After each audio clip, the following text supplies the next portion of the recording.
Back in 2011, with the release of The Elder Scrolls V Skyrim, the game design concept of, see that mountain? You can go to it, was formed. Flash forward to today, and now many games offer this concept. So what matters for games now isn't whether you can go to some place, but rather what you see on the way. This is why Elden Ring has become the most highly anticipated game in years. The creators of Dark Souls are masters of creating wondrous, foreboding, and magical places to see and go. And Elden Ring is no different.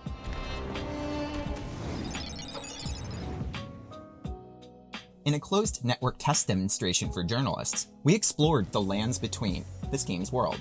Our short network test was full of incredible moments. At one point, we saw two massive beasts lumbering towards us. These twins were dragging a wagon the size of a house behind them. We waited a few more seconds and realized they were actually leading an entire caravan of undead soldiers, magicians, and other beasts.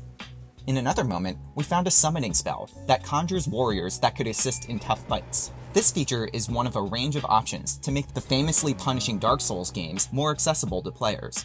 Summoning player combatants to your side has been a staple since 2009's Demon's Souls, but this is the first time we can summon AI-controlled help on a whim. These warriors aren't the only help. A donkey steed helps you navigate the lands between more quickly. It's also useful in combat, as an agile way to weave through enemy attacks. Horseback combat has always been tricky to pull off for video games, but in Elden Ring, you and your steed work as one, and it feels so good. The story is being penned by a Game of Thrones author George R.R. Martin in collaboration with Hidetaka Miyazaki, the creator of Dark Souls and the genre it inspired. The Dark Souls series has always been full of huge castles and breathtaking vistas, but these areas were always cordoned off in sections, traveled to and from often by magical means, sometimes involving a loading screen. Elden Ring, conversely, will finally allow players to explore all lands between these amazing locations, choked with captivating views and events along the way.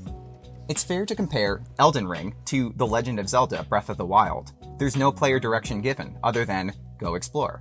We tried to beeline straight towards the foreboding Stormvale Castle. At the gates, we met the boss you're required to fight to end the test, a powerful, fast wizard warrior named Market the Fell Omen. In between attempts to take him down, we would kill smaller enemies, gathering resources, gaining experience to strengthen our knight's sword and shield build, and gaining new abilities for weapons that can be switched out on the fly at the game's rest points. At no point did this game loop ever feel stale or boring.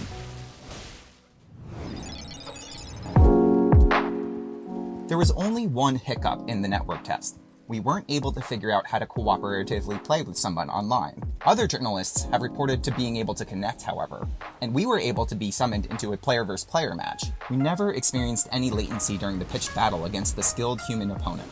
Elden Ring is a game that offers everything ever dreamed up within the action-adventure genre, all drenched in the gorgeous aesthetics and lore of a From Software game. It's a bigger Shadow of the Colossus, with much more to do and much more to explore, and we can't wait to explore it.